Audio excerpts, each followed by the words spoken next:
Greetings, and welcome to A Year of Movies, a Planet Geek production. For this project, we are using the Ivan Walters reference book of 365 films to watch on the day they happened. Each day, we watch a movie associated with the date we are watching it on.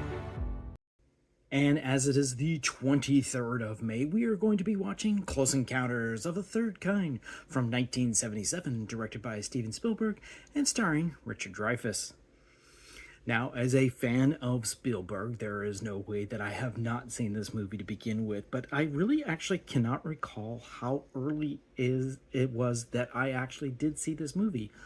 I'm pretty sure I probably saw it on television, but I do not know if it was a rental or just a broadcast on TV to begin with. And I'm pretty sure it wasn't until much later on that I actually saw a widescreen version of this on DVD. But I have really cherished and loved this movie pretty much from the first time that I saw it.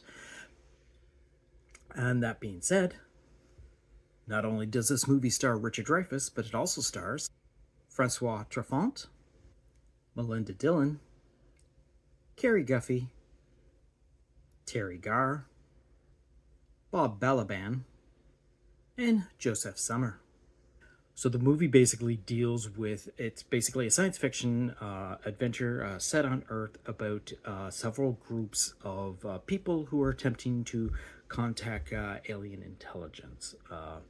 Roy Nearly, who is Richard Dreyfuss, witnesses an identified flying object and even gets a quote-unquote sunburn from the bright lights to prove it.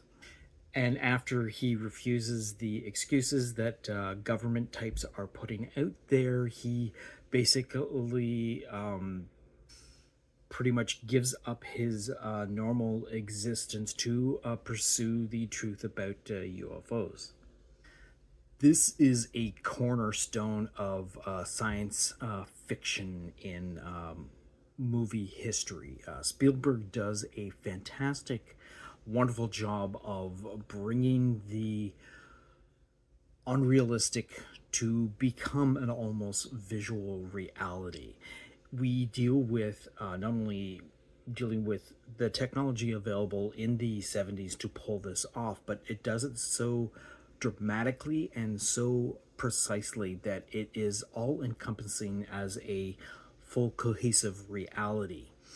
The use of such fantastic visual and actual practical effects to bring a lot of the experiences that these people go through with dealing with either UFO observation or the government trying to cover up. It just brings this to such a reality that to this point was really difficult to bring across to an audience, and it was just so beautifully done in this fantastic year itself of 1977 that had such great, spectacular science fiction stories being told.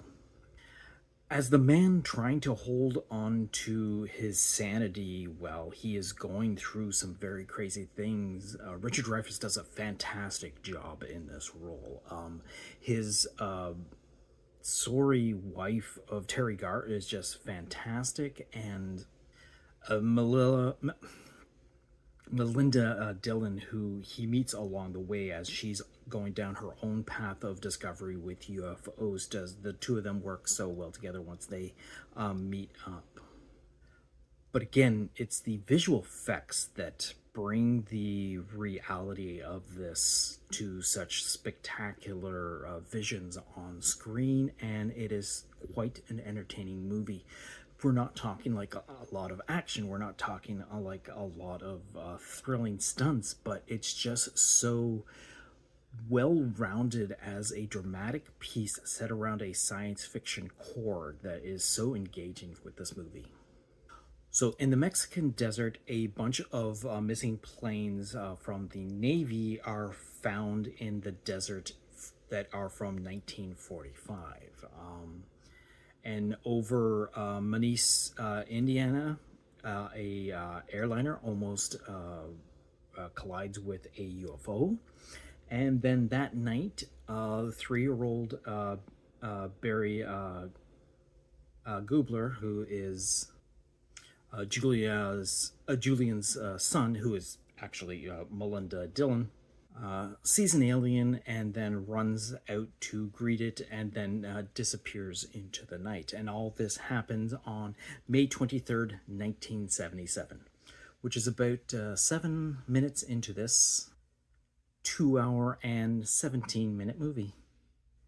And when it came to the Academy Awards for that particular year, it actually ended up winning for Best Cinematography, and it also got nominated for Best Director, Best Supporting Actress for Melinda Dillon, Best Visual Effects, Best Art Direction, Best Original Score, Best Film Editing, and Best Sound. And on that note, we're going to wrap up this particular episode and look off into the future to see what we're going to be watching for tomorrow, and that is going to be for May 24th, and that's going to be Chicago from 2002. So until next time, go see a movie.